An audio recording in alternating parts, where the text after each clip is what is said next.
হিন্দু জাতীয়তাবাদীরা সবসময় স্বপ্ন দেখেন তারা ভারতকে হিন্দুত্ববাদী রাষ্ট্রে রূপান্তর করবেন। এই স্বপ্ন বাস্তবায়নের ক্ষেত্রে তাদের সবচেয়ে বড় শত্রু ভারতের সংখ্যালঘু মুসলমানরা। হিন্দু জাতীয়তাবাদী মতাদর্শের সবচেয়ে প্রভাবশালী চিন্তক বিনায়ক দামোদর সাভারকর তার হিন্দুত্ববাদ কে একজন হিন্দু বইয়ে লিখেছেন, ভারত হিন্দুদের পবিত্র ভূমি, এটা মুসলমান অথবা খ্রিস্টানদের পবিত্র ভূমি নয়। একইভাবে রাষ্ট্রীয় স্বয়ংসেবক সংঘের নেতা MS গোলওয়ালকর তার বাঞ্চ অব থটস বইয়ে লিখেছেন, ভারতের ভেতরের তিন শত্রু হল মুসলমান, খ্রিস্টান ও কমিউনিস্ট।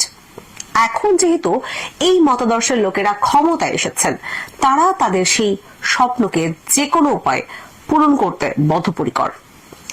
মুসলমানদের তাদের পথ থেকে সরাতে না পেরে তারা সম্ভাব্য সব উপায়ে তাদেরকে প্রান্তিক করার চেষ্টা করে যাচ্ছেন। সেটা অর্জনের জন্য তারা অব্যাহতভাবে কয়েকটি ভুল বয়ানের ভিত্তি করে প্রোপাগান্ডা চালিয়ে যাচ্ছেন। এর মধ্যে অন্যতম প্রধান হল ল্যান্ড জিহাদ বা ভূমি জিহাদ। ভূমি জিহাদের ষড়যন্ত্র তত্ত্ব 2014 পরবর্তী সময়ে ভারত হিন্দু জাতীয়তাবাদীরা নতুন এক প্রোপাগান্ডা শুরু করেন। তাদের দাবি মুসলমানরা ভূমি জিহাদের সঙ্গে জড়িত। তাদের অভিযোগ ওয়াকফ বোর্ডের আড়ালে মুসলমানরা হিন্দুদের জমি দখল করতে পারেন। ওয়াকফ বোর্ডের বিধানকে ভুলভাবে উপস্থাপন করে তারা সাধারণ হিন্দু জনগোষ্ঠীকে বিভ্রান্ত করেছেন। সংখ্যাগরিষ্ঠ হিন্দু জনগোষ্ঠীর মধ্যে ভয় ছড়িয়ে দিয়ে এই বয়ানগুলো শুধু মুসলমানদের বিরুদ্ধে সহিংসতা উস্কে দিচ্ছে না, তাদের সম্পত্তি বাজেয়াপ্ত করতেও উৎসাহিত করছেন। এছাড়া ওয়াকফ আইনের বৈধতা চ্যালেঞ্জ করে ভারত জুড়ে 120টির বেশি মামলা করা হয়েছে। ভারতীয় মিডিয়াও এই এজেন্ডাকে সমর্থন করছে এবং সেটা উস্কে দিতে ভূমিকা রাখছে। 2023 সালের 29 জানুয়ারি ভারতের মুম্বাইয়ে উগ্র হিন্দুত্ববাদী সংগঠন সাকাল হিন্দু সমাজ তাদের মিছিলে ভূমি জিহাদ ও ভালোবাসা জিহাদ স্লোগান দেয়। মিডিয়াগুলো সরাসরি সেই মিছিলের ভিডিও চিত্র প্রচার করে। সেই মিছিল থেকে সরাসরি মুসলমানদের বিরুদ্ধে প্রকাশ্যে সহিংসতার ডাক দেওয়া হয়। মিডিয়াগুলো এটাকে প্রশ্ন না করে বরং উল্টো সমর্থন দেয়। বিজেপি শাসিত রাজ্যগুলোর ক্ষেত্রে কর্তৃপক্ষ ভূমি জিহাদের বয়ান ব্যবহার করছে বেআইনিভাবে সংখ্যালঘুদের বাড়িঘর গুড়িয়ে দেওয়ার জন্য।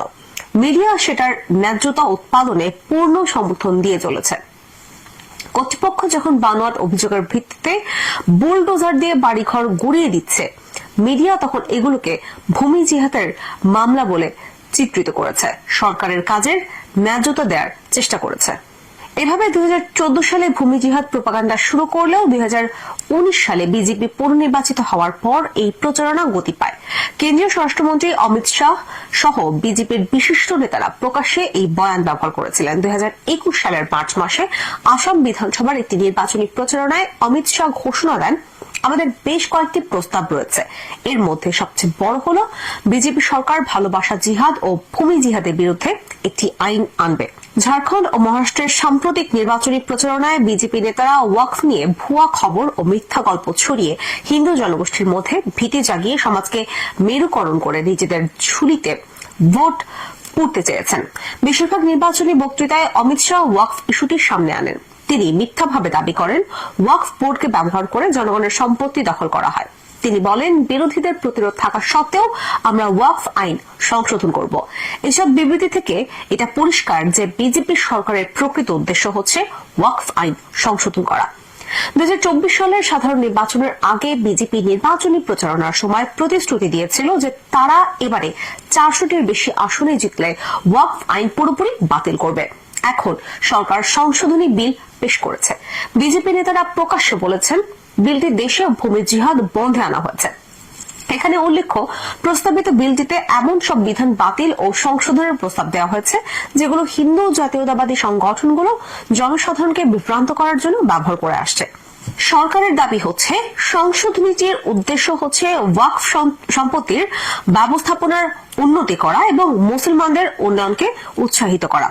যা হোক, ভারতের সাম্প্রতিক প্রবণতা অন্য কিছুর ইঙ্গিত করে। ভারতের 32টি ওয়াকফ বোর্ড রয়েছে। জাতীয় পর্যায়ে ওয়াকফ সম্পত্তির রক্ষার জন্য কেন্দ্রীয় ওয়াকফ কাউন্সিল স্বায়ত্তশাসিত সংস্থা হিসেবে পরিচালিত হয়। 32টি ওয়াকফ বোর্ড প্রায় 0.87 লাখ ওয়াকফ সম্পত্তি দেখভাল করে। সম্পত্তির পরিমাণ প্রায় 0.94 লাখ একর।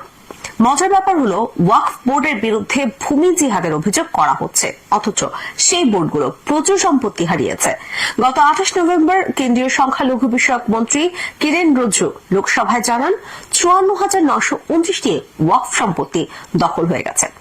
প্রকৃতপক্ষে বিজেপি নেতারা ও হিন্দু জাতীয়তাবাদী সংগঠনগুলো প্রস্তাবিত ওয়াকফ বিল 2024কে ভারতে ঘৃণা ছড়ানোর অস্ত্র হিসেবে ব্যবহার করছে। এটাকে তারা অনেকটা উৎসবের মতো করে নিয়েছে।